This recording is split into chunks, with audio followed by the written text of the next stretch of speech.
आज से 120 साल पहले भारत में रिकॉर्ड होने वाली सबसे पहली आवाज भी एक महिला की थी और वो आवाज थी गौहर जान की।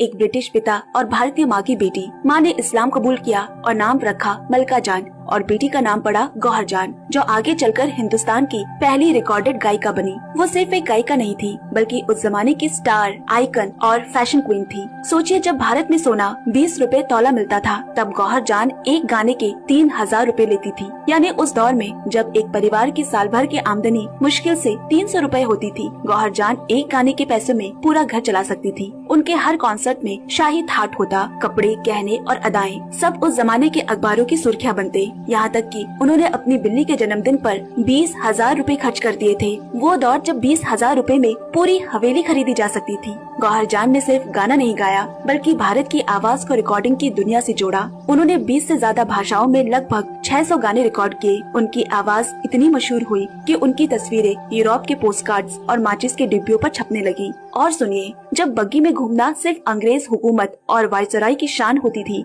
तब गौहर जान के पास थी 4 घोड़ों वाली अपनी खुद की बग्गी। वो कोलकाता की सड़कों पर शान से घूमती। सरकार ने रोज का 1000 रुपए जुर्माना लगाया, पर उन्होंने शाम की सैर कभी नहीं छोड़ी और रोज जुर्माना भरा। कहते हैं, जहाँ भी जाती लोगों की भीड़ उमड़ पड़ती थी, क्योंकि वो वही आवाज थी जो पहली बार लोगों के घरों में गाने के रूप में पहुंची थी। गौहर जान सिर्फ एक कलाकार नहीं थी, वो एक इंस्पिरेशन थी। वो भारत की पहली रिकॉर्डेड आवाज थी जिन्होंने दुनिया को सिखाया कि आवाज कभी मरती नहीं, वो अमर हो जाती है। मैं हूँ गौहर जान, यही वो लाइन थी